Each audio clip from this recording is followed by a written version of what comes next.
Meaning of downgrade. Downgrade. Downgrade. Downgrade. Downgrade. Downgrade refers to the act of lowering something or someone to a less desirable or lower position, status, or rank. It can be used in various contexts such as finance, software, employment, education, and more.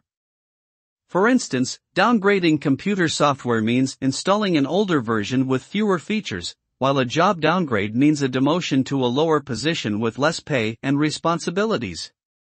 The result of a downgrade is usually negative and may lead to loss of benefits, reduced efficiency, dissatisfaction, and lower morale.